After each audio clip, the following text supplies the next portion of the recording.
সুন্দর কোয়ালিটিফুল ভিডিও না হলে কিন্তু কেউ দেখবে না, আর আমিও দেখব না।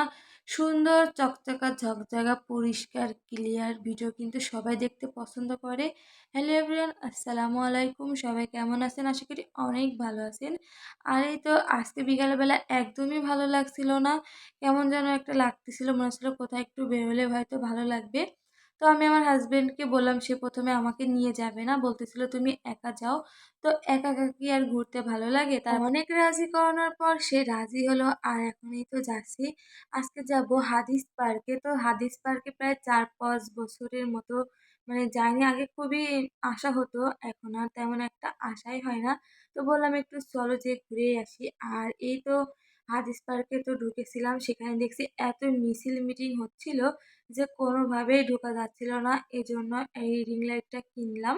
কেনার পরে এই রেস্টুরেন্টে এসেছিলাম। এখানে এই গ্রিল আর নানটা কিন্তু অনেক বেশি মজা। অনেক আগে এসেছিলাম, তখন এই রেস্টুরেন্ট থেকে এটা খেয়ে গিয়েছিলাম। আর এজন্য বললাম চলো আজকেও একটু ট্রাই করে যাই। যেহেতু এখন আর আমাদের তেমন একটা ডাং বাংলাতে আসা হয় না। আগে খুবই ঘন ঘন আসা হতো। আর এই যে সস আর মেয়োনিজ দিয়ে এটাকে কি বলে আসলে জানি না। এটা কিন্তু খেতে অনেক বেশি মজা। আর আমার ছেলে কিন্তু তেমন একটা গ্রিল চিকেন মানে মাংস জাতীয় কোনো কিছু তেমন খায় না। তো ও নান দিয়ে এটা খাচ্ছিল, আর আমরা খুবই হাসাহাসি করছিলাম। আর এই যে আমার আম্মুটা, সে কিন্তু খাওয়ার আগে আগে মুখটা পরিষ্কার করে নিল। পুরাই উল্টা। আমরা কিন্তু খাওয়ার পরে মুখ পরিষ্কার করে নেই, আর ও খাওয়ার আগে ভালো করে মুখটা পরিষ্কার করে নিল। আর এই যে তার নান রুটি ২ টা সে খাচ্ছিলও না, ধরতেও দিচ্ছিল না।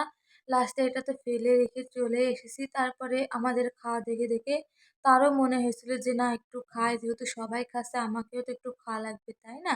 আর দেখুন সে কোন স্টাইলে কিভাবে যে খাচ্ছে সেটাই বসে বসে দেখতেছিলাম। আর ম্যাডাম একটু করে খাচ্ছিল আর মুখটা একটু মুছে নিচ্ছিল। আর টিস্যু আমি ধরেছি বলে এজন্য সে আমার উপরে এরকম রিয়েক্ট করছিল যে তার টিস্যু কেন ধরতেছিলাম। আর এই যে এখন বাসায় চলে আসলাম। আমার হাসব্যান্ড আমাদেরকে নামিয়ে দিয়ে কোথায় যেন উধাও হয়ে গেছে, বাসায়ই আসছিল না। আর আমি খুবই এক্সাইটেড ছিলাম যে এটা কখন আনবক্সিং করব। তো সে তো আসছে না, কোথায় যেন উধাও হয়ে গেছে। তো যাই হোক, তার অপেক্ষায় আর থাকতে পারলাম না, আর ধৈর্য ধরতে পারতেছিলাম না। তো ভাবলাম আমি একা একা সেট করি। ও বাবা, নিজে নিজে মাত্তব্বারি করতে গিয়ে দেখছি কিছুই পারতেছি না, কি ব্যাপার। আমি তো তাদের কাছ থেকে একটু শিখে আসলেও পারতাম, এটা ভাবতে ভাবতে একা একাই করতেছি, কোনোভাবেই হচ্ছে না। তো প্যাকেটের গায়েও লেখা নেই এটা কিভাবে সেট করতে হয়। তো পরে ইউটিউব দেখে তারপরেই তো সেট করে ফেলছি। আর এইটার লাইটিং দেখে আমার মেয়েটা এত বেশি খুশি হয়েছিল যে ওইটাতে চুমা দিচ্ছিল, কত কিছু করতেছিল।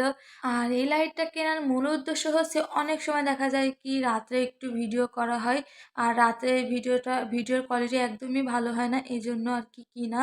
তো আমি আবার একটু চা বানাচ্ছিলাম আর দেখতেছিলাম যে রাত্রে ভিডিও করলে ভিডিওর কোয়ালিটিটা কেমন হয়। মাশাআল্লাহ অনেক সুন্দর হয়েছে। তো এই তো আজকের ভিডিওটি এই পর্যন্ত। সবাই ভালো থাকবেন। আল্লাহ হাফেজ।